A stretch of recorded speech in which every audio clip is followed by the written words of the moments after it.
সব কাজের মধ্যে না আমার এই আটা মাখতে আর সাবান কাচতে খুব অস্বস্তি লাগে ছোট থেকে। তো এখনও তার কোনো ব্যতিক্রম কিছু ঘটনা ঘটেনি। তো এখন কিন্তু তাও অনেকটা অ্যাডজাস্ট হয়ে গেছে। আর ওই যে হাতে মেনলি জড়িয়ে যেত না, ওইটাই আমার কেমন ঘেনা ঘেনা লাগে। এখন আর ওইটা হয় না। তো এটা ছিল রবিবারের ঘটনা। খুব তাড়াতাড়ি করে রান্না করতে হবে একটা কিছু, কারণ রবিবারের ছুটির দিনের মধ্যে ওই বিকালটাই একটু রিল্যাক্স, সকাল থেকে তো কোনো রিল্যাক্স হয় না, সেই আরও বেশি খাটনি হয়ে যায়। তো এই জন্য ভেবেই রেখেছি যে আমি কী রান্না করব।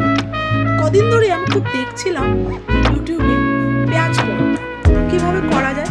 দেখলাম ধনে পাতাও রয়েছে, পেঁয়াজ তো আছেই, কাঁচা লঙ্কাও আছে।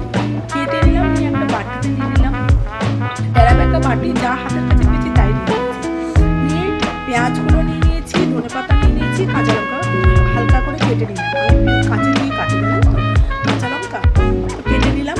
কেটে নিয়ে দেখুন ছুরি পাশে রাখাই রয়েছে, সবে মাত্র কেটেছি। এবারে এর মধ্যে একটু হিং দিয়ে দিলাম, কারণ গন্ধটা ভালো লাগবে। বেশ খানিকটাই হিং দিলাম, নুন তো আগেই দিয়ে দিয়েছি দেখেছেন। তো দিয়ে এবারে আরও গরম মশলা দিয়েছি।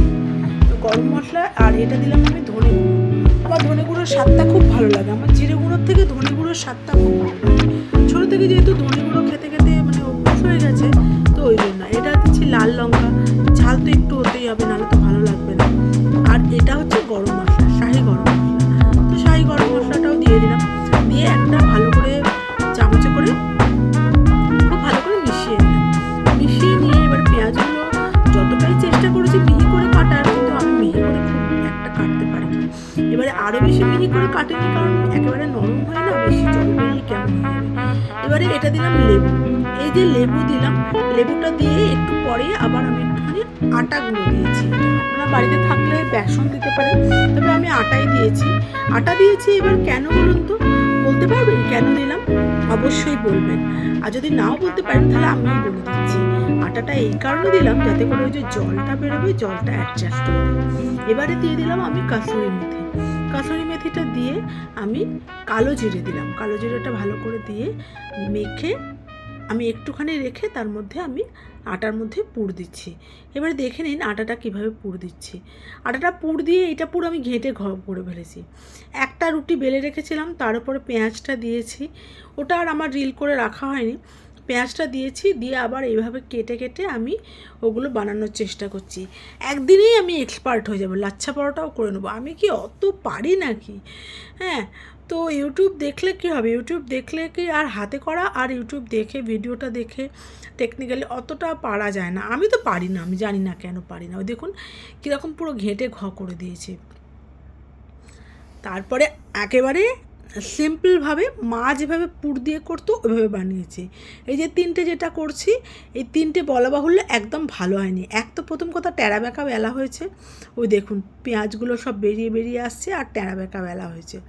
তো যাই হোক, কিছু করার নেই, আমি নিজেই করছি, আর কিছু করার নেই, করে নিলাম যা হোক তা হোক করে। করে একদম ভালো হয়নি, কিন্তু খেতে খুব ভালো হয়েছিলো। এই যে ট্যাড়া ব্যাকা বেলাটা আমার ভালো হয়নি, এবং ছেলেরও খুব পছন্দ হয়েছিল। পরের দিন বলেছে আরও ভালো করে বেশি করে করতে।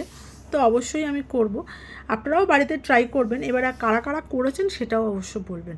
আর এই যে ব্যালনের মধ্যে এই যে আটা লেগে যায়, এটা দেখলেও আমার অস্বস্তি লাগে।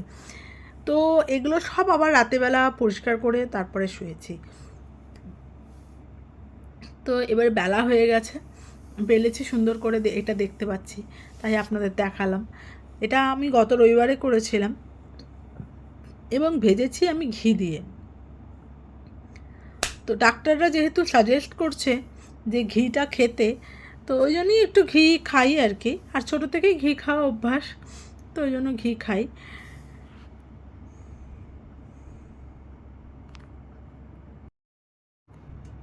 এরপরে এটা দেখুন একদম গোদা বাংলাভাবে করেছি। একটা রুটি বড় করে বেলে নিয়েছি, নিয়ে পেঁয়াজের পুরটা দিয়েছি, দিয়ে নর্মালভাবে বেলে আমি একদম করে নিয়েছি। দেখেছি এটাই সবথেকে বেশি ইজি লাগলো। মা যেভাবে করে মানে করতো, সব পুর দিয়ে ডাল পুরি হলো বা যে কোনো রকমের পুরি কচুরি এইসব যখন মা করতো দেখতাম, এভাবে করতো, আমি দেখলাম সেটাই সবচেয়ে বেস্ট।